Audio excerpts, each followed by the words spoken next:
الحمد لله نحمده ونستعينه ونستغفره ونؤمن به ونتوكل عليه ونعوذ بالله من شرور أنفسنا ومن سيئات أعمالنا من يهده الله فلا مضل له ومن يضلله فلا هادي له ونشهد أن لا إله إلا الله وحده لا شريك له ونشهد أن سيدنا ونبينا ومولانا محمدا عبده ورسوله صلى الله تعالى عليه وعلى آله وأصحابه وبارك وسلم تسليما كثيرا كثيرا أما بعد فأعوذ بالله من الشيطان الرجيم بسم الله الرحمن الرحيم وما أرسلناك إلا رحمة للعالمين وقال تعالى ما آتاكم الرسول فخذوه وما نهاكم عنه فانتهوا صدق اللہ العظیم۔ بزرگان محترم، برادران اسلام اور عزیز نوجوان ساتھیوں،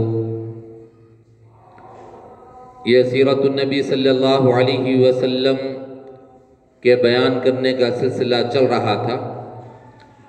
مکی جو دور ہے وہ مختصراً آپ کے سامنے عرض کیا گیا ہے، اور نبی اکرم صلی اللہ علیہ وسلم کی ولادت باسعادت اور آپ صلی اللہ علیہ وسلم کی دنیا میں تشریف آوری سے پہلے مکے کے جو حالات تھے اور مکے کے اندر جو ماحول تھا، اخلاقی اعتبار سے لوگوں کے کیا حالات تھے، مادی اعتبار سے، دینی اعتبار سے، اور پھر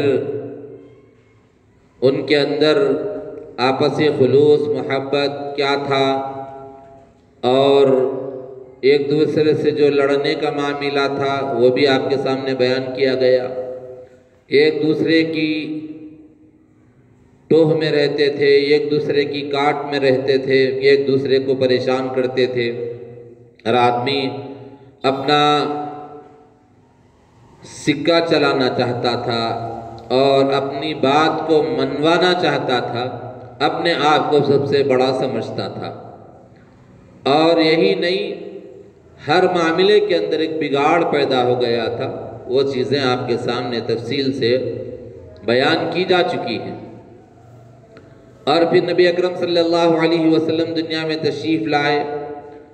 پھر لانے کے بعد قبیلہ بنو سعد کے جو خاتون تھی دائی حلیمہ رضی اللہ عنہا، وہاں پر آپ تشریف لے گئے، اور آپ نے حضرت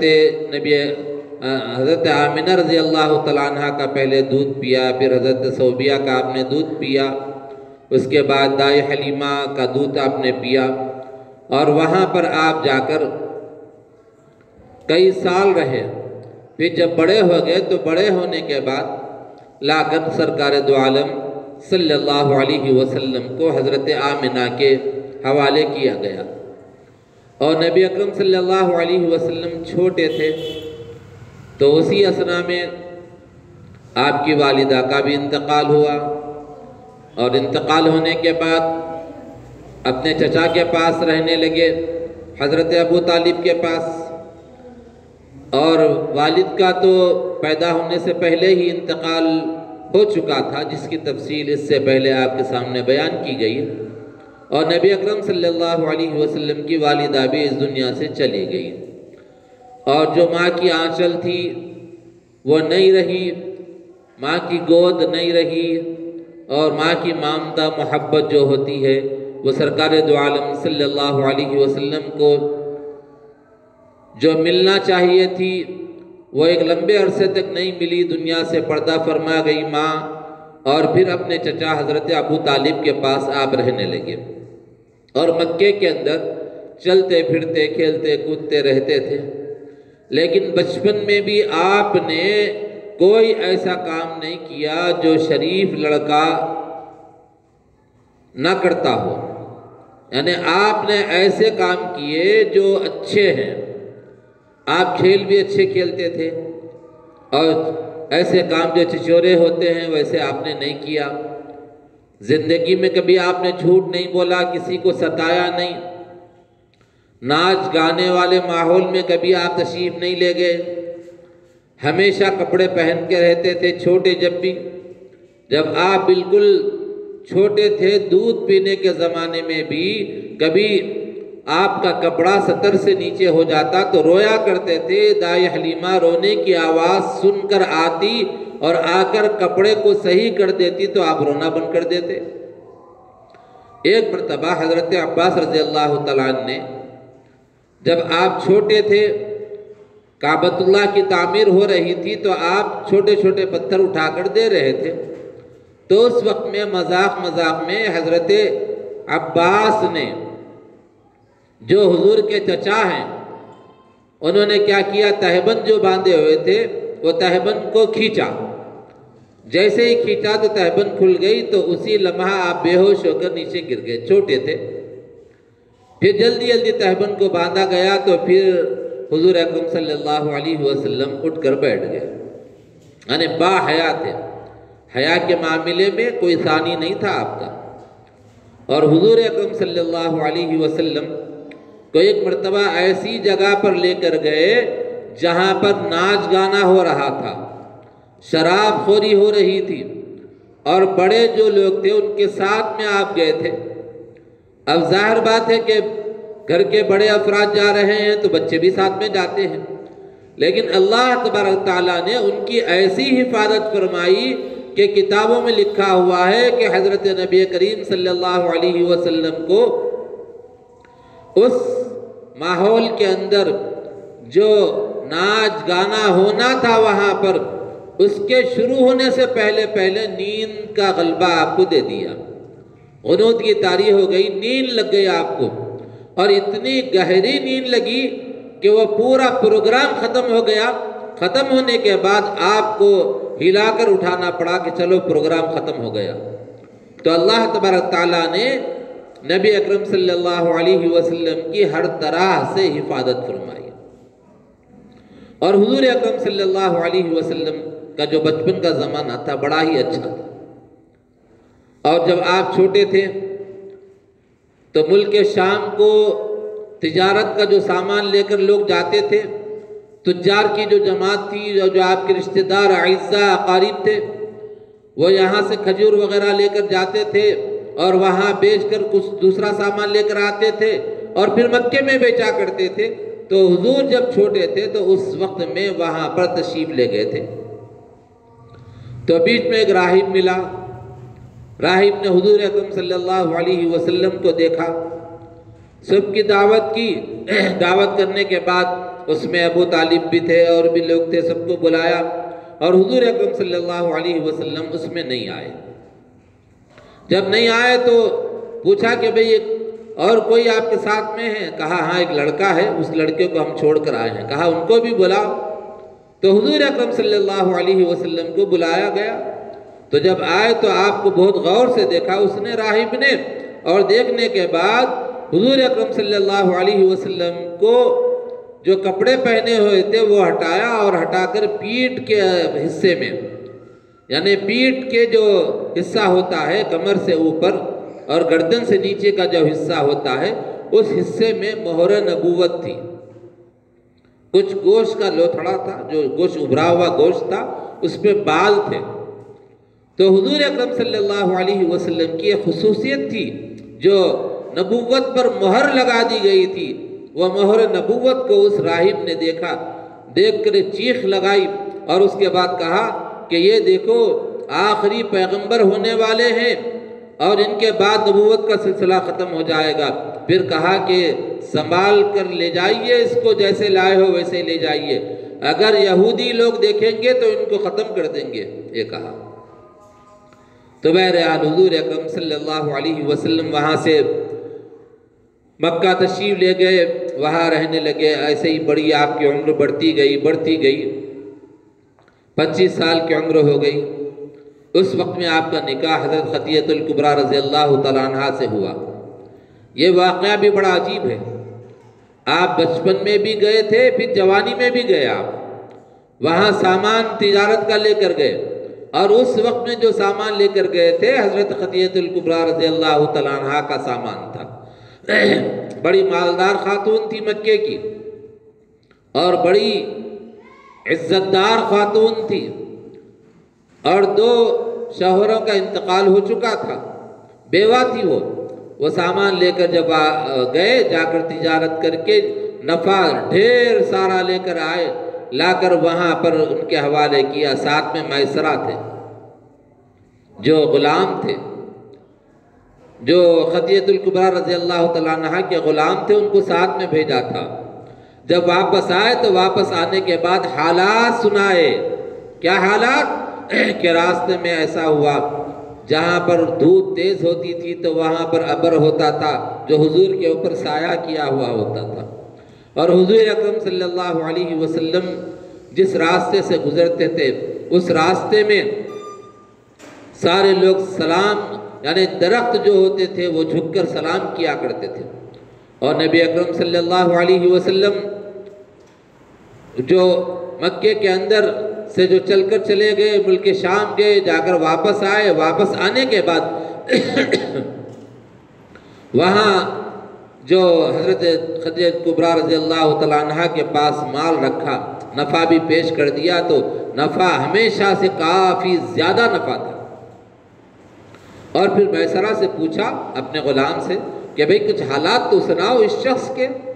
حضور اکرم صلی اللہ علیہ وسلم کو اللہ تعالیٰ نے بڑا حسین و جمیل بنا کر بھیجا تھا، حسن و جمال کے پیکر تھے آپ، کہ خلقت مبرئا من کل عیب کانک خلقت کما تشاء، کہ آپ سارے عیبوں سے پاک پیدا کیے گئے، ایسا پیدا کیے گئے جیسا آپ نے اپنی مرضی سے پیدا ہوئے۔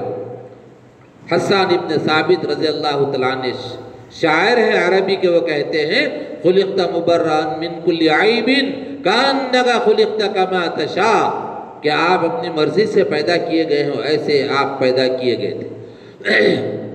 اور آپ صلی اللہ علیہ وسلم کو لوگ ایک نظر دیکھنے کی خواہش رکھتے تھے، اور حضور اکرم صلی اللہ علیہ وسلم جب 25 سال کی عمر کے ہوئے، جب واپس آ گئے، حضرت خدیجہ نے حالات کو پوچھا، حضرت میسرہ نے حالات سنانے لگے، تو حضرت خدیجہ کا حال یہ تھا کہ اور سناؤ، اور کیا ہوا، اور کیا ہوا، اور کیا ہوا۔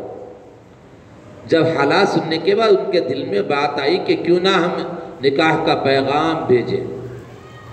حالانکہ حضرت خدیجہ الکبریٰ رضی اللہ تعالیٰ عنہ کو مکے کے بڑے بڑے رئیسوں نے آفر کیا تھا، کہا تھا کہ ہم تم سے نکاح کرنا چاہتے ہیں۔ ایک تو مالدار خاتون تھی اور رئیس خاتون تھی، اور پھر مکے کی معزز ترین خاتون تھی وہ، تو حضرت خدیجہ نے سب کو انکار کر دیا تھا، لیکن حضور اکرم صلی اللہ علیہ وسلم کو انہوں نے خود آفر کیا نکاح کے لیے۔ تو اس وقت میں حضرت نبی کریم صلی اللہ علیہ وسلم نے فرمایا ٹھیک ہے، میرے بڑے موجود ہیں، چاچا ہیں، چاچا سے مشورہ کر کے بتاؤں گا۔ اور ہم لوگ کیا کرتے ہیں بھئی، میری اپنی شادی خود مشورہ کر کے کسی سے نہیں بلکہ خود فیصلہ کریں گے ہم لوگ، میری اپنی شادی بھئی میرا اپنا فیصلہ ہے، میری مرضی، میں جو چاہے کروں، ہمارا حال یہ۔ لیکن سرکار دو عالم صلی اللہ علیہ وسلم کے نہ والد محترم ہیں نہ والد ماجدہ ہیں، دونوں بھی نہیں ہیں، لیکن چچا ہیں، تو چچا کے پاس آپ جا کر مشورہ کرتے ہیں کہ کیا کیا جائے، یہ آفر آیا ہے مجھے، آپ مشورہ دیجئے، آپ کے حکم کے تابع ہوں میں۔ تو اس وقت میں حضرت ابو طالب نے کہا کہ اے محمد، اے بھتیجے، اس نکاح کے پیغام کو قبول کر لو۔ چنانچہ ان کے مشورے کے بعد آپ نے اس پیغام کو قبول کیا اور نکاح ہو گیا سادگی کے ساتھ۔ حضرت خدیجہ الکبریٰ رضی اللہ تعالیٰ عنہ کی عمر مبارک کتنی؟ 40 سال۔ حضور کی عمر 25 سال، یعنی حضور سے 15 سال بڑی ہیں حضرت خدیجہ الکبریٰ رضی اللہ تعالیٰ عنہ، اور انہوں نے حضور کو بہت چاہا، بہت آپ نے حضور کو ساتھ معاملہ ایسا اچھا کیا کہ اپنا مال لٹایا، اپنے ہر چیز کی قربانی دی ان کے لیے، اور سب سے زیادہ ڈھارس بن گئی ان کے لیے، اور سب سے زیادہ سہارا بن گئی دنیا میں۔ حضرت خدیجہ الکبریٰ رضی اللہ تعالیٰ عنہ 40 سال کی خاتون تھی، اور اللہ تبارک تعالیٰ نے ان سے 6 اولاد عطا فرمائی، حضرت رقیہ، حضرت زینب، حضرت ام کلثوم اور حضرت فاطمہ رضی اللہ تعالیٰ عنہن۔ یہ لڑکیاں ہیں، اور 2 لڑکے تھے، طاہر اور طیب، غالباً نام ان کا یہی تھا، اور ایک لڑکا تھا جو حضرت ماریہ قبطیہ رضی اللہ تعالیٰ عنہ کے بطن سے ہوا تھا۔ ماریہ قبطیہ وہ تھی جو کسی بادشاہ نے حضور اکرم صلی اللہ علیہ وسلم کو جو باندھی تھی وہ گفٹ میں دے دی تھی، تحفے میں دے دیا تھا، تو حضور اکرم صلی اللہ علیہ وسلم نے اس باندھی کو آزاد کر کر آپ نے نکاح فرمایا تھا۔ ان سے ایک لڑکا تھا۔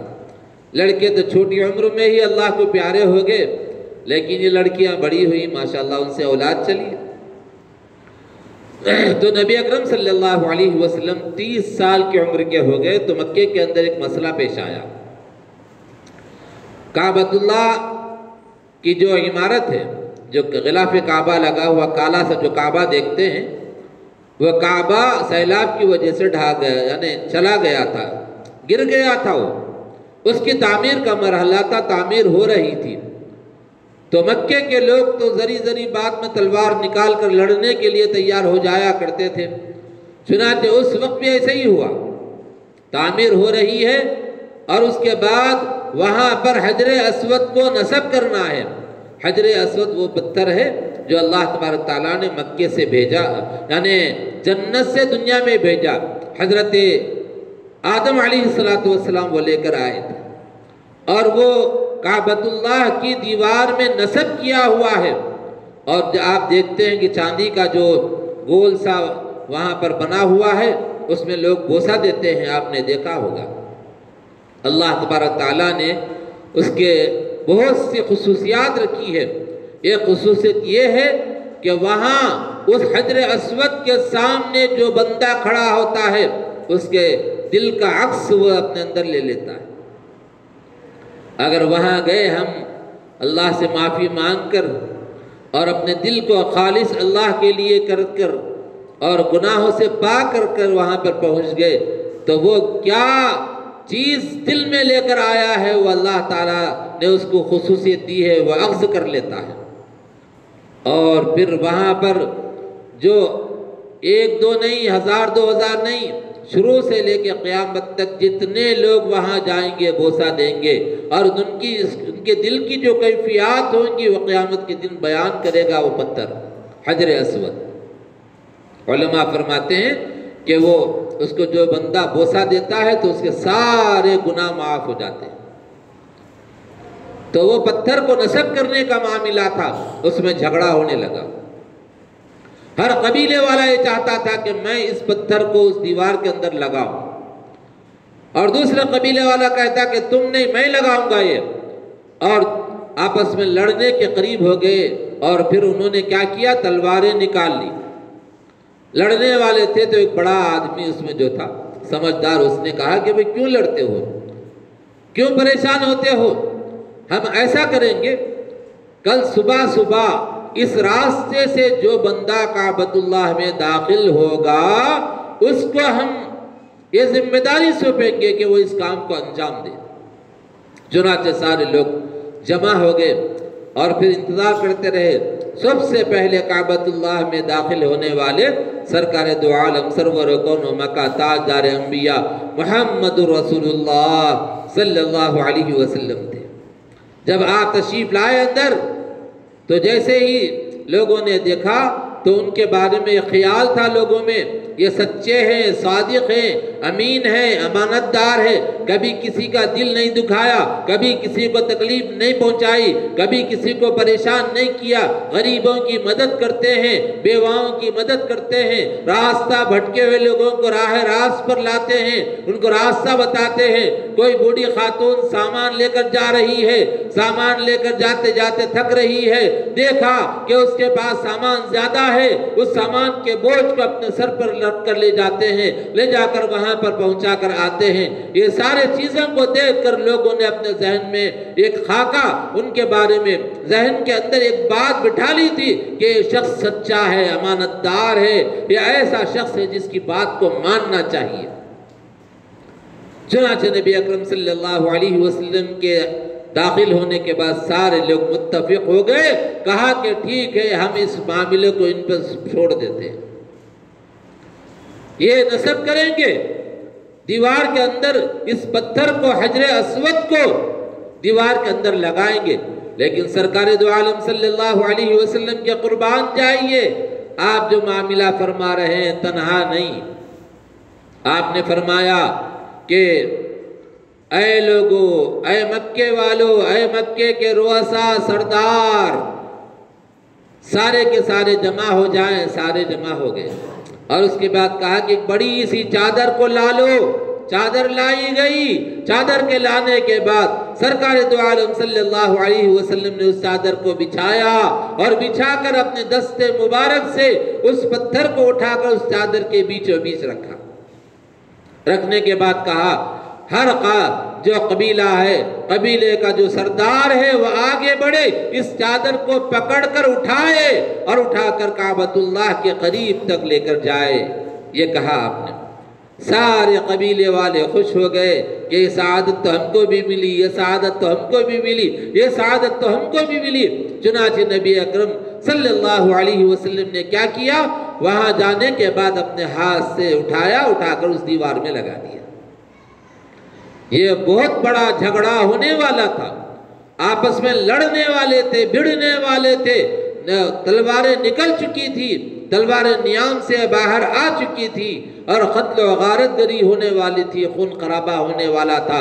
ایسے وقت میں نبی اکرم صلی اللہ علیہ وسلم نے دور اندیشی سے، اپنی دانش مندی سے اس معاملے کو حل فرمایا اور پھر سارا کا سارا معاملہ حل ہو گیا۔ جب آپ کی عمر مبارک تقریباً 30 سال کی تھی اور آپ کی عمر بڑھتی چلی گئی اور پھر مکے کے جو حالات تھے ان حالات کو دیکھ کر آپ دل میں کڑتے تھے۔ ظاہر بات ہے کہ ایک اچھا آدمی غلط کام کو پسند نہیں کرتا۔ آپ دیکھیے نبی اکرم صلی اللہ علیہ وسلم کی ولادت باسعادت جو ہوئی ہے، جس میں بعض 8 ربیع الاول، بعض 9 ربیع الاول، بعض 12 ربیع الاول کہتے ہیں، یہ کتابوں میں لکھا ہوا ہے۔ آج کی کتابیں نہیں، پرانی کتابیں بھی اٹھا کے دیکھ لیجئے، اس میں لکھا ہوا ہے۔ اس میں تھوڑا سا اختلاف ہو گیا، بعض 9 کہتے ہیں، بعض 8 کہتے ہیں، بعض 12 کہتے ہیں۔ اب ہم لوگ 12 کو مان کے چلتے ہیں کہ 12 کو آپ کی پیدائش ہوئی، لیکن اس دن جو تماشا کیا جاتا ہے آپ غور کر کے دیکھ لیجئے، ناچ گانا اور پھر پتہ نہیں کیا کیا، بڑی بڑی آوازوں سے ناچ گانے کو مٹانے کے لیے سرکار دنیا میں تشریف لائے تھے۔ اس زمانے میں بھی ناچ گانا ڈانس ہوتا تھا اور بعض تو ایسے ویڈیوز بھی آئے اس وقت میں کہ ہمارے حیدرآباد کے ہی ہیں، باہر کے نہیں، وہ لے کر ناچ رہے ہیں، ڈی جے بجا رہے ہیں، اس میں گانا بھی بازی لگائے، پتہ نہیں کیا کیا تماشے کر رہے ہیں، اور وہ اس ذات عالی کے نام پہ کر رہے ہیں جس ذات عالی دنیا میں تشریف لائی ان چیزوں کو مٹانے کے لیے، ان چیزوں کو مٹانے کے لیے دنیا میں تشریف لائے اور انہی کے نام پہ وہ چیزیں کرتے جا رہے ہیں۔ کبھی ٹھنڈے دل سے ہم لوگ سوچنا کہ بھئی یہ ہمارا عمل صحیح ہے؟ اگر حضور اکرم صلی اللہ علیہ وسلم کی ولادت باسعادت ہوئی اور اس وقت میں ہم کو خوشی منانا ہے، انکار نہیں ہے، منائیے، درود شریف پڑھیے، سرکار پہ درود زیادہ سے زیادہ بھیجیے۔ جو میرے اوپر درود بھیجتا ہے، اللہ کے رسول نے فرمایا ان اللہ و ملائکتہ یصلون علی النبی یا ایھا الذین آمنوا صلوا علیہ وسلموا تسلیما، حضور پر درود بھیجو، تم پر فرشتے درود بھیجیں گے، فرشتے درود بھیجیں گے۔ لیکن ہم لوگ جس چیز کو مٹانے کے لیے سرکار دنیا میں تشریف لائے اور انہی کے نام پہ وہ چیزیں کرتے جا رہے۔ اور ایک ویڈیو وہ بھی آیا اس میں کہ پورے جتنے جھنڈے تھے نا پورے جمع کر کے لے جا کر کچرے کی کنڈی میں ڈال دیا۔ وہ بلدیہ والوں کو کیا معلوم اس میں کیا لکھا ہوا ہے، ان کو کیا معلوم۔ اب اس کے ذمہ دار کون بنے؟ بلدیہ والے بنے یا ہم لوگ بنے ہیں؟ ذرا سوچو ٹھنڈے دل سے، آپ یہ مت سوچے کہ مول صاحب کیا بول رہے ہیں، مت سوچو۔ یہ حالات آ رہے نہیں آ رہے، ذرا غور کر کے دیکھ لیجیے۔ آپ بولے تو اب مول صاحب ایسا بول دیے، مقصود صاحب ایسا بولے، نہیں، آپ میرے پہ مت جائیے، آپ اپنے عمل پہ غور کر کے دیکھیے یہ ہمارا عمل صحیح تھا؟ جو ناچ کرے، ہم ناچے، ڈی جے لگائے بڑی بڑی آوازوں سے، تو یہ ذرا سوچنا، غور کرنا۔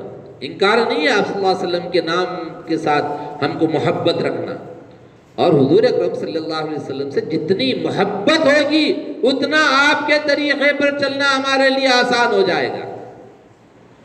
جس سے آدمی کو محبت ہوتی ہے نا اس کے طریقے پہ چلتا دیکھیے آپ، جس کا جو عمل اس کو پسند ہوتا ہے ویسے ہی نقل کرنے لگتا ہے۔ وہ باپ کی نقل بیٹا کرتا ہے، ماں کی نقل بیٹی کرتی ہے، دیکھیے آپ، کیونکہ محبت ہوتی ہے اس سے۔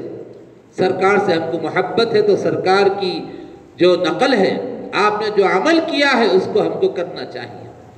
تو میں عرض کر رہا تھا کہ نبی اکرم صلی اللہ علیہ وسلم جب دیکھ رہے تھے مکے کے اندر بھی یہ حالات ہو رہے ہیں، ایک دوسرے کو مار رہے، ایک دوسرے کے خلاف بول رہے، ایک دوسرے کی ٹانگیں کھینچی جا رہی ہے، ایک دوسرے کے گریبان پکڑے جا رہے ہیں اور لڑ رہے ہیں، مر رہے ہیں۔ کوئی قافلہ آ رہا ہے تو قافلے کو صحیح سلامت آنے بھی نہیں دیتے، جانے بھی نہیں دیتے، لوٹ لیتے ہیں اس کو۔ یہ حالات آ گئے۔ پھر مکے کا یعنی کعبۃ اللہ کا طواف کر رہے ننگے ہو کر، کپڑے کا ایک ٹکڑا بھی جسم پہ نہیں ہے، عورتیں بھی کر رہے، مرد بھی کر رہے ویسے ہی۔ یہ حالات کو دیکھ کر سرکار دل میں کھڑتے تھے، پریشان ہوتے تھے۔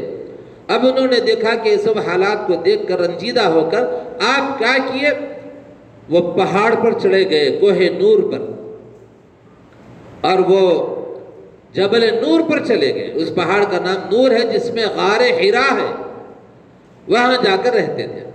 کبھی 8 دن، کبھی 10 دن، کبھی 15 دن، کبھی لمبا وقت، کبھی کم، ایسا رہتے تھے۔ اور وہ ایسی جگہ کو آپ منتخب کیے تھے، مجھے یاد ہے کہ سن 2000 میں جب گیا تھا تو وہاں اس پہاڑ پہ چڑھ کے غار حرا کے پاس سے میں نے دیکھا تو کعبۃ اللہ سامنے نظر آ رہا تھا۔ اب تو عمارتیں بن گئی، اب نظر نہیں آتا۔ اس وقت میں عمارتیں نہیں تھی تو نظر آ جایا کرتا تھا۔ میں نے اس کو وہاں سے دیکھا تو حضور نے ایسی جگہ کو منتخب کیا جہاں پر ٹھنڈی ٹھنڈی ہوا آتی ہے اور کعبۃ اللہ نظر آتا ہے، مکہ نظر آتا ہے، کعبۃ اللہ وہاں سے نظر آتا ہے۔ وہاں جا کر آپ رہا کرتے تھے۔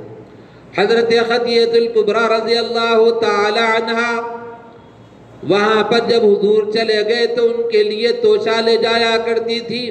کبھی حضور نیچے آ جاتے، کبھی آپ پہاڑ کے اوپر چڑھ جاتے اور جا کر وہاں پر دے کر آتے۔ اور حضرت خدیجہ الکبریٰ رضی اللہ تعالیٰ عنہا کی عمر مبارک 55 سال تھی، اور سرکار دو جہاں صلی اللہ علیہ وسلم کی عمر مبارک 40 سال تھی۔ آپ اندازہ فرمائیے کہ 55 سال کی خاتون اپنے گھر سے ٹفن بنا کر توشہ تیار کر کے سرکار دو جہاں صلی اللہ علیہ وسلم کے پاس لے جاتی، اس جبل نور کے پاس کھڑے ہو جاتی، اس جبل نور کی اونچائی پر، بلندی پر چڑھ کر جاتی، جا کر اپنے شوہر نامدار کو توشہ دے کر آتی۔ خدمت کی بے مثال، یعنی ایسی مثال جس کی کوئی مثال نہیں دی جا سکتی۔ حضرت خدیجہ نے جو خدمت کی اس کی کوئی مثال نہیں دی جا سکتی، بے مثال خدمت آپ نے کی۔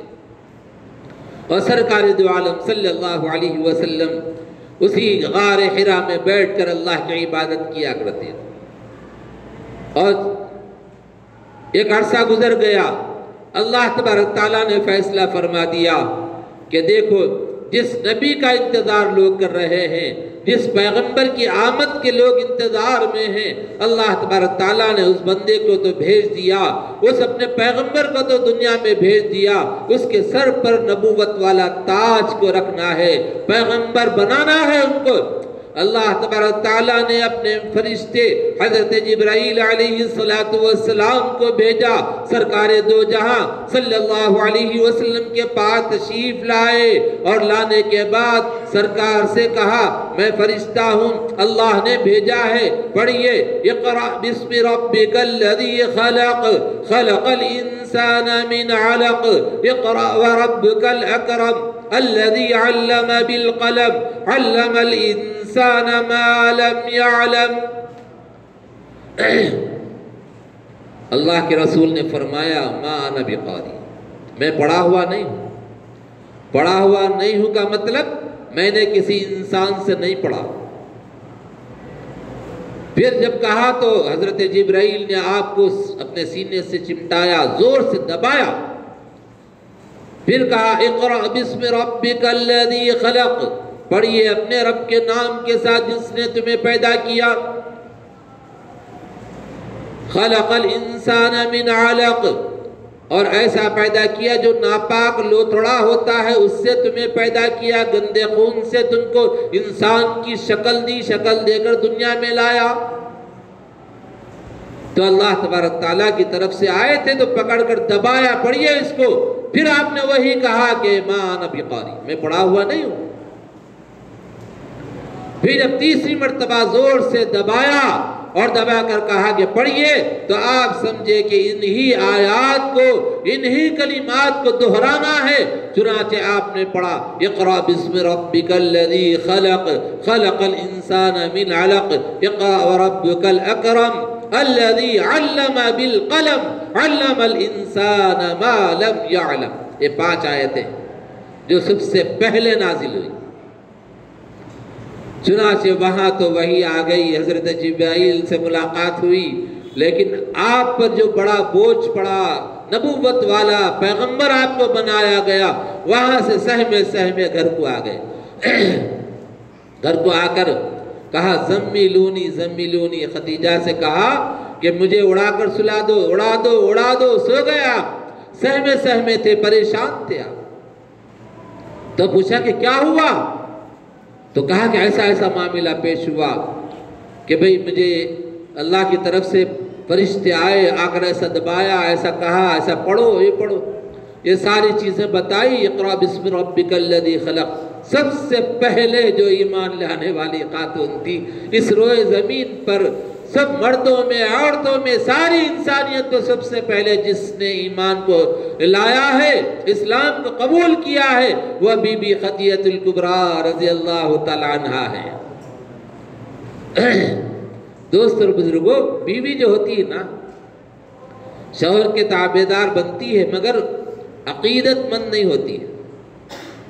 شوہر کی عقیدت بیوی کے اندر آنا اتنا آسان نہیں ہے، کیونکہ شوہر صاحب کے پورے چیزیں معلوم رہتے ہیں ان کو، کہاں کس کی زمین دبا کے بیٹھے، کہاں کس کو دھوکہ دے کے کمائے، کہاں کس کو گالی دیے، گھر میں کیا کرے نہیں کرے، نیک ہے نہیں ہے، کتنے نمازیں پڑھتے، تہجد پڑھتے یا کیا پڑھتے، بچوں کے ساتھ اس کا رویہ کیسا ہے، پڑوسیوں سے ان کا رویہ کیسا ہے، سو بیوی کو معلوم رہتا، اندر کا بھی معلوم رہتا، باہر کا بھی معلوم رہتا، اور بیوی معتقد نہیں ہو سکتی جلدی۔ لیکن سرکار دو عالم صلی اللہ علیہ وسلم کی بیویاں جو تھیں وہ عاشق تھیں آپ پر، آپ کی معتقد تھی، تبھی تو حضرت بی بی خدیجہ الکبریٰ رضی اللہ تعالیٰ عنہ سب سے پہلے ایمان لے آئی، آپ کو پیغمبر تسلیم کیا، آپ کو نبی مانا۔ پھر اس کے بعد کیا ہوا؟ کہا کہ آپ گھبرائے نہیں، ڈارس بندہ رہی بیوی، بیوی اگر اچھی ہو شوہر کو غم کے موقع پر بھی اس کے لیے مددگار ثابت ہوتی ہے، اور اس سے کہتی ہے کہ آپ گھبرائے نہیں، میں آپ کے ساتھ ہوں، آپ کے ساتھ جو معاملہ ہوا ہے یہ اس سے پہلے بھی نبیوں کے ساتھ ہوا ہے، اللہ آپ کو ضائع نہیں کرے گا۔ اور پھر کہا کہ آپ تو بھٹکوں کو راہ دکھانے والے ہیں، بھوکوں کو کھلانے والے ہیں، پریشان حال کی پریشانی کو دور کرنے والے ہیں، آپ بیواؤں کی مدد کرتے ہیں، اللہ آپ کو ضائع نہیں کرے گا۔ چنانچہ پھر اس زمانے میں جو آسمانی کتابوں کا علم رکھنے والے ان کے ایک چچازاد بھائی تھے، ان کے پاس لے کر گئے۔ لے جانے کے بعد جب ان سے یہ حالات بتائے تو انہوں نے کہا کہ یہ تو وہ کلام ہے جو اللہ کا ہے، اللہ نے آپ پر نازل فرمایا ہے، اس سے پہلے پیغمبروں کو بھی ایسے ہی کلام دیا گیا، اور پھر آپ نے فرمایا کہ وہ وقت کیسا ہوگا جب مکے والے آپ کو نکال دیں گے، کاش اگر میں زندہ رہوں تو آپ کی مدد کروں گا۔ تو حضور نے پوچھا کہ ایسا ہوگا کیا؟ ہاں ایسا ہوگا، جب آپ کلام کو پیش کریں گے تو لوگ آپ کے مخالف ہو جائیں گے۔ پھر نبی اکرم صلی اللہ علیہ وسلم چند دن خاموش رہے، پھر اللہ کی طرف سے فرمان آیا، اللہ کی طرف سے قرآن نازل ہونا جو شروع ہوا تھا، پھر اس کے بعد دوسرا حصہ، یا ایھا المدثر قم فانذر وربک فکبر، یا ایھا المدثر، اے کپڑے کو اوڑھ کر سونے والے، قم فانذر، اٹھئے لوگوں کو ڈرائیے، اللہ کے عذاب سے ڈرائیے، جنت کی طلب ان میں پیدا کیجئے، جنت کے بارے میں ان کو بتائیے۔ چنانچہ حضور اکرم صلی اللہ علیہ وسلم نے ایک ترکیب کی۔ کیا ترکیب کی؟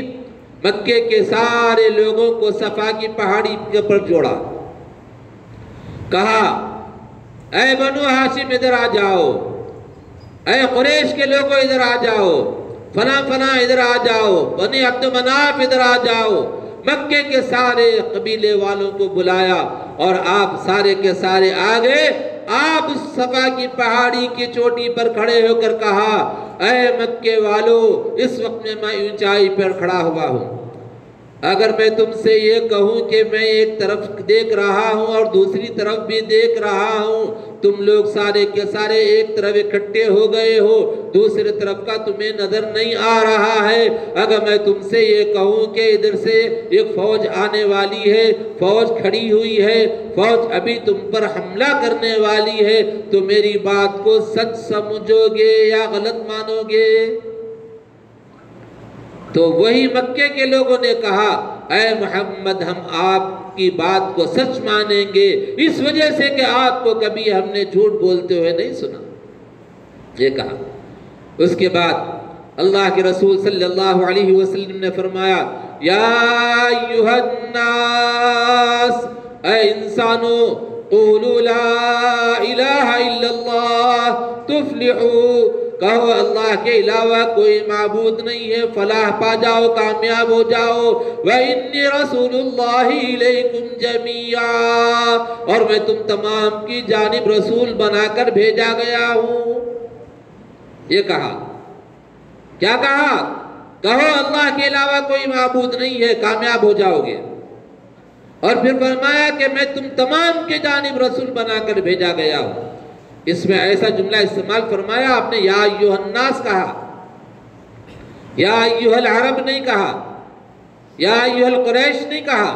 قریش کے لوگوں، بنو ہاشم کے لوگوں اور مکے کے لوگوں، عرب کے لوگوں، یہ نہیں کہا، کہا یا ایھا الناس، اے انسانوں، اے لوگوں، قولو، کہو، لا الہ الا اللہ، سوائے اللہ کے کوئی معبود نہیں، تفلحو، کامیاب ہو جاؤ۔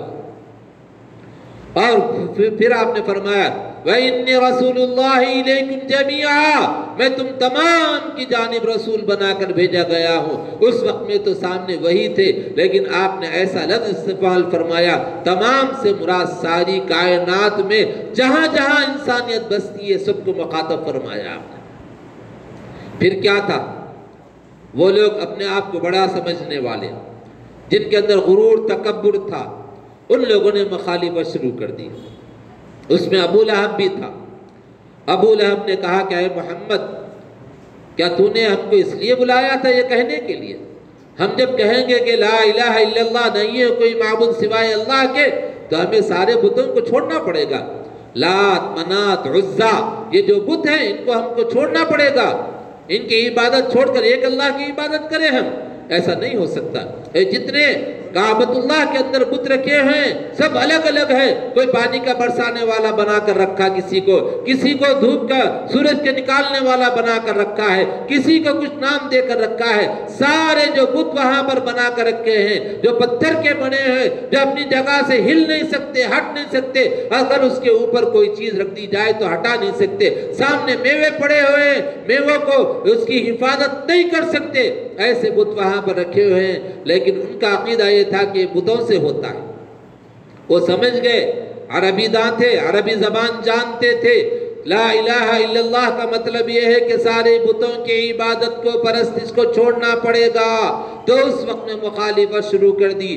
ابو لہب نے کہا ہے محمد تیرا ناس ہو، کیا نعوذ باللہ ایسا جملہ استعمال کیا اس نے، تاریخ کی کتابوں میں لکھا ہوا ہے کہ اے محمد تیرا ناس ہو، نعوذ باللہ ایسا جملہ استعمال کیا، اور پھر کہا کہ کیا تو نے ہم کو اس لیے بلایا تھا یہاں پر۔ اب جب ایسا جملہ استعمال کیا تو اللہ کو بھی بڑا ناپسندیدہ لگا وہ لفظ۔ پھر کیا ہوا؟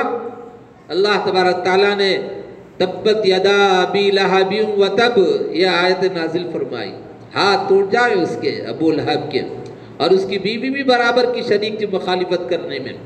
پھر وہاں پر تو اسلام لوگ نہیں لائے، پھر اس کے بعد کیا ہوا؟ مخالفت شروع ہو گئی، چیمے گوئیاں شروع ہو گئی، ایک دوسرے پہ تبصرے کرنے لگے کہ بھئی لا الہ الا اللہ کا مطلب معلوم کہ ہم سارے بتوں کو چھوڑ دیں، ان کی پرستش بند کر دیں۔ اب ایسے آپس میں ایک دوسرے کو انہوں نے بہکانا شروع کیا، پھر مخالفت شروع ہوئی، اور کیسی مخالفت کہ حضور اکرم صلی اللہ علیہ وسلم جس راستے سے جاتے تھے اس راستے پر یعنی گندگی کو پھینکا جاتا تھا، کچرا پھینکا جاتا تھا، کبھی آپ کے اوپر ڈالا جاتا تھا، اور کبھی ایسا ہوتا تھا کہ حضور اکرم صلی اللہ علیہ وسلم جا رہے ہیں پیچھے سے آواز لگاتے آپ کو، یعنی پیچھے سے آواز لگا کر آپ کو پریشان کیا جاتا تھا۔ اور ایک موقع ایسا آیا کہ سارے مکے والے اکٹھا ہو کر ایک طے کیا کہ محمد کبھی بھی کوئی موقع ایسا ہو جو دعوت والا ہو، لوگ اکٹھا ہوتے ہوں، چند آدمی ایک جگہ جمع ہوتے ہوں، ایسی جگہ پر وہ کیسے بھی آ جاتے ہیں، اگر دعوت دو تب بھی آتے ہیں، دعوت نہ دو کوئی بہانہ ڈھونڈ کر آتے ہیں اور آ کر اپنی تبلیغ کرتے ہیں۔ جب یہ دیکھا تو ابو جہل نے ایک پلان بنایا کہ دعوت کی جائے، سارے لوگوں کو بلایا جائے، محمد کو بھی اس میں بلایا جائے۔ چنانچہ سب لوگوں کو اطلاع کر دی گئی فلاں جگہ فلاں محل کے اندر فلاں مکان کے اندر دعوت ہے تمہاری اور سب کو آنا ہے۔ اس سے پہلے اس نے وہاں پر ایک گڑھا بنایا، اور گڑھا بنانے کے بعد اوپر ایک چھپر رکھا، اور رکھ کر لوگوں سے کہا کہ دیکھو جب محمد یہاں آ جائیں تو ان کو پتھر جب یہ چھپر پہ پیر رکھیں گے تو اپنے وزن کی وجہ سے نیچے گریں گے تو اوپر سے تم لوگ پتھر مار کر ان کو ہلاک کر دینا، یہ کہا۔ لیکن وَمَكَرُوا وَمَكَرَ اللَّهُ وَاللَّهُ خَيْرُ الْمَاكِرِينَ، ہوشیاری کی انہوں نے، مکر کیا، فریب کیا، اور اللہ نے بھی ویسے ہی کیا ان کے ساتھ۔ اللہ تعالیٰ نے جبرائیل امین کو بھیجایا، اور بھیجا کر محمد عربی صلی اللہ علیہ وسلم کو اطلاع کرا دی کہ اے محمد فلاں دعوت میں آپ تشریف نہیں لے جانا، اس وجہ سے کہ آپ کے خلاف میں اس میں سازش کی گئی ہے، یہ اطلاع آپ کو دے دی گئی ہے۔ اور ابو جہل نے ایک جملہ اور ایک کہا کہ دیکھو اگر وہ نیچے گر جائیں، گرنے کے بعد اگر کہیں کہ میں ابو جہل ہوں تب بھی نہیں چھوڑنا، پتھر مار کے ہلاک کر دینا، یہ جملہ بھی کہا اس نے۔ اللہ کا کرنا ایسا ہوا، ابو جہل کے ذہن سے وہ بات نکال دی، وہ پلان نکال دیا، وہ دعوت تو یاد تھی اس کو، اسی دعوت کے چکر میں اندر گھسا اور حضور نہیں آئے اس میں۔ حضرت جبرائیل کے ذریعے سے اطلاع دے دی گئی کہ تمہارے خلاف میں سازش کی گئی ہے، اس میں مت جاؤ۔ چنانچہ حضور نہیں گئے اور ابو جہل چلا گیا، جیسے ہی چھپر پہ پیر رکھا اندر گر گیا، جیسے ہی اندر گرا لوگ پتھر مارنے لگے، اندر سے چلاتا ہے، کہتا ہے کہ میں ابو جہل ہوں۔ کہا نہیں، جھوٹ کہہ رہا ہے، تم تو محمد ہو، یہ کہہ کر پتھر مارنے لگے۔ کسی نے اندر جھانک کر دیکھا تو کہا رے واقعی یہ تو ابو جہل ہے۔ پھر اس کے بعد پتھر روک کر اس کو باہر نکالا گیا۔ ایسی ایسی سازشیں کی۔ ایک مرتبہ حضور اکرم صلی اللہ علیہ وسلم نے کیا کیا کہا ہے۔ حضرت بی بی فاطمہ رضی اللہ تعالیٰ عنہ گھر میں ہے، ابو جہل گھر پہ آیا، پتہ نہیں کیا ضرورت پڑ گئی اس کو، تو ہمیں رہتا تھا کہ کہاں جا رہے کدھر جا رہے، رہتے نا بعض لوگوں کی عادت رہتی ہے، اور خاص طور پہ جس سے دشمنی کرنا ہے تو اس کے بارے میں سارا نالج ان کو ہوتا ہے، فلاں ٹائم پہ فلاں جگہ رہتے، فلاں ٹائم پہ فلاں جگہ رہتے، ادھر گئے ادھر گئے۔ چنانچہ وہ بھی ٹوہ میں تھا۔ ایک بات بیچ میں آئی تو وہ واقعہ بھی سن لیجئے۔ سرکار دو جہاں صلی اللہ علیہ وسلم کو چاہنے والے بھی بے حساب تھے، عجیب و غریب معاملہ، لیکن اللہ نے پہلے کیا کیا، ان کو آزمایا بہت۔ چنانچہ بہت دور سے ایک آدمی چلا، ارادہ یہ تھا کہ سرکار دو عالم صلی اللہ علیہ وسلم کی شہرت میں نے جو سنی ہے کہ مکے کے اندر ایک پیغمبر آئے ہیں، چلو جا کر ان سے ملاقات کرتا ہوں، اسی ارادے سے چل پڑا ہوا۔ آنے کے بعد جو ہمیشہ پھرتے رہتا تھا ابو جہل، اس سے پالا پڑ گیا۔ پوچھا کہ کون ہو، کہاں سے آئے ہو، کہا فلاں جگہ کا رہنے والا ہوں، میرا نام یہ ہے، میں آیا ہوں۔ کس کام سے آیا ہو، کہا محمد نام کے کوئی آدمی ہے، ان سے ملنے کے لیے آیا ہوں۔ تو ابو جہل کہتا ان سے ملو گے، کہاں ان سے ملیں، ارے ان سے مت ملو، اگر ملو گے تو تمہیں پرانے والے دین سے ہٹا دیں گے، وہ ان سے نہ ملو، مناسب نہیں ہے تمہارا ملنا، میں خیر خواہ ہوں تمہارا اور تمہیں بتا رہا ہوں کہ ان سے نہ ملو۔ اس نے کہا ٹھیک ہے ہم نہیں ملتے۔ ایک دن گزر گیا، 2 دن گزر گیا، تیسرے دن اس کے دل میں بات آئی کہ بھئی میں اتنی دور سے چل کر آیا، اتنا لمبا سفر طے کر کے آیا، اس کے کہنے سے نہ ملو، ایسے کیسے ہو سکتا ہے، جا کے کم از کم مل تو لوں میں۔ اسلام قبول کرنا نہیں کرنا بات کی چیز ہے، لیکن مل تو لوں گا، یہ سوچ کر وہاں پر گیا ہو۔ کون؟ وہ جو مسافر تھا۔ وہ مسافر چلے گئے، جانے کے بعد دیکھا کہ وہاں پر صحابہ کرام کی مبارک جماعت بیٹھی ہوئی ہے، سرکار دو جہاں صلی اللہ علیہ وسلم بیٹھے ہوئے بیچ میں، اور صحابہ کا معمول یہ تھا کہ سرکار دو جہاں صلی اللہ علیہ وسلم جب بیٹھا کرتے تو آپ کے چہرے انور کو ٹکٹکی باندھے دیکھا کرتے تھے۔ آپ کی خوبصورتی کا حال یہ تھا کہ جب بندہ کوئی دیکھتا تو اور دیکھوں اور دیکھوں اور دیکھوں، دل کی خواہش بڑھتے جاتی تھی۔ یہ سرکار کا کمال تھا، معجزہ تھا یہ۔ اور دنیا کی کوئی بھی خوبصورت چیز ہو، چاہے کتنی بھی خوبصورت ہو، ایک مرتبہ دیکھا، چند منٹ دیکھا، چند گھنٹے دیکھا، اس کے بعد دل اندر سے کہتا ہے بس بہت دیکھ لیا، بس بھئی چھوڑو، دوسرے دیکھو۔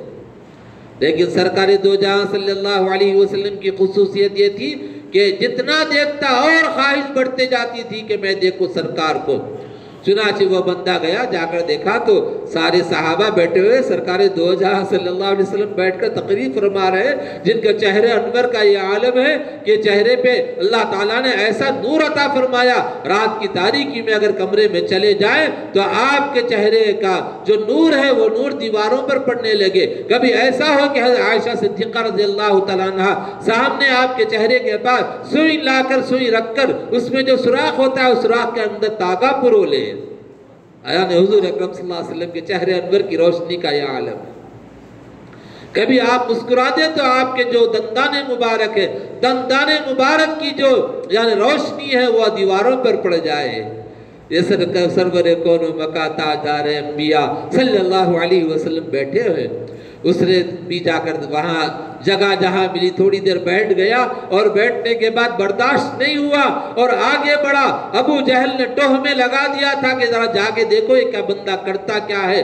چنانچہ وہ آدمی پیچھے لگا ہوا تھا اور یہ شخص جو مسافر آیا وہاں بیٹھا رہا اور تھوڑی دیر گزری کے آگے بڑھا اور آگے بڑھ کر کہا کہ یا محمد مجھے کلمہ پڑھا کر مسلمان بنا دیجئے۔ کلمہ پڑھا، لا الہ الا اللہ، اشہد ان لا الہ الا اللہ واشہد ان محمدًا عبدک ورسولک، گواہی دیتا ہوں کہ اللہ کے علاوہ کوئی معبود نہیں، اور گواہی دیتا ہوں کہ آپ اللہ کے رسول اور اللہ کے بندے ہیں۔ یہ کہہ کر اسلام قبول کر لیا۔ چنانچہ اسلام قبول کرنے کے بعد باہر آیا تو وہی گلیوں کے اندر اس نے پکڑ لیا. کس نے؟ ابو جہل نے پکڑ لیا. پکڑ کر کہا کہ بھئی تم تو عجیب آدمی ہو. دوسرے لوگوں کو میں نے دیکھا کہ وہ آنے کے بعد کچھ سوال کیا، جواب ملا، سوال کیا، جواب ملا، اس کے بعد وہ اسلام قبول کیے. لیکن تم تو جا کر بیٹھے رہے اور بیٹھنے کے بعد خود ہی سے آگے بڑھ گئے اور آگے بڑھ کر کہا کہ مجھے مسلمان بنا دو. کیا وجہ ہے؟ کہا کہ او ابو جہل ذرا سن لے، کان کھول کے سن لے، صاف صاف سن لے. جب میں اندر جا کر بیٹھا دیکھا کہ وہاں ایک انوار سے بھرا ہوا چہرے انور وہاں ہے، جن پر اللہ کی انوارات برکات نازل ہو رہی ہوں. اس روئے زمین پر آپ سے زیادہ خوبصورت نہ ہو. کسی شاعر نے کہا کہ بعد از خدا بزرگ تو ہی قصہ مختصر، کہ خدا کے بعد سب سے بزرگ وہی ہے سرکار دو جہاں صلی اللہ علیہ وسلم. جب میں نے اس چہرے انور کو دیکھا تو اس وقت میں وہاں پر کیا دیکھتا ہوں کہ دل اندر سے کہہ رہا ہے کہ اتنا خوبصورت چہرہ چھوٹا نہیں ہو سکتا. اس لیے میں بے ساختہ اٹھا اور کلمہ پڑھ کر مسلمان ہو گیا. یہ سرکار دو جہاں صلی اللہ علیہ وسلم کا.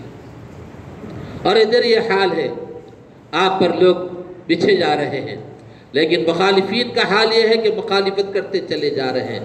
سرکار دو عالم صلی اللہ علیہ وسلم سے ملنے نہیں دیتے. مکے کی جو زندگی ہے 13 سالہ زندگی، سرکار دو عالم صلی اللہ علیہ وسلم پریشانی میں گزار رہے ہیں.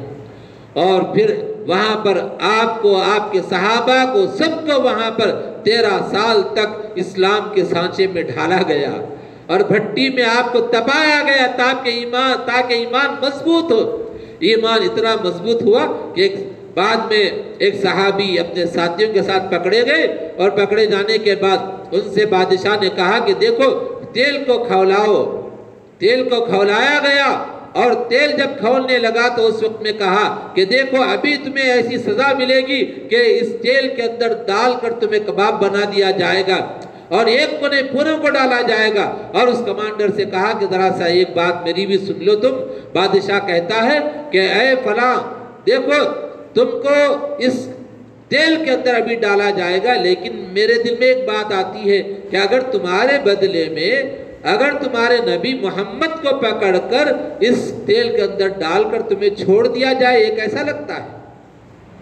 تو اس وقت میں وہ صحابی گرجدار آواز سے کہا کہ تیل میں ڈالنے کی بات تو دور کی رہی کہ ہمارے بدلے نہیں، میری ایک جان کے بدلے نہیں، ایسی 100 جانیں اگر مجھے مل جائیں تب بھی قربان ہو جائے یہ برداشت کر لوں گا، لیکن سرکار دو جہاں صلی اللہ علیہ وسلم کے پیر میں کانٹا چبھے مجھے وہ برداشت نہیں ہے. پیر میں کانٹا چبھے مجھے وہ برداشت نہیں ہے. ایسی محبت تھی صحابہ کو حضور سے. اور ہمیں بھی تھوڑا سا اس کا پرتو ملنا چاہیے، اس کا عکس ملنا چاہیے. کچھ نہ کچھ تو محبت ہمارے دلوں میں ہونی چاہیے تاکہ ظاہر سے معلوم ہو جائے، باطن سے معلوم ہو جائے کہ عاشقان رسول ہیں ہم. دیکھنے میں پتہ چل جائے کہ یہ حضور کا عاشق ہے. تو بہرحال دوست بزرگوں، باتیں تو بہت لمبی ہے. سیرت کا موضوع ایسا ہے جو لمبا چلا تو کئی گھنٹوں میں بھی ختم نہ ہو. جو ظاہر بات ہے کہ 23 سالہ زندگی کو چند گھنٹوں میں کیسا بیان کیا جا سکتا ہے. تو یہیں پر میں اپنی بات کو ختم کرتا ہوں اور پھر اللہ تعالیٰ نے موقع دیا تو اگلے جمعہ پھر مکے کے کچھ حالات آپ کے سامنے عرض کیے جائیں گے. اللہ تبارک تعالیٰ سے دعا ہے کہ کہنے والے کو کہنے سے زیادہ، سننے والوں کو سننے سے زیادہ عمل کی توفیق عطا فرمائے اور نبی اکرم صلی اللہ علیہ وسلم کی ہر سنت پر ہمیں مر مٹنے کی توفیق عطا فرمائے.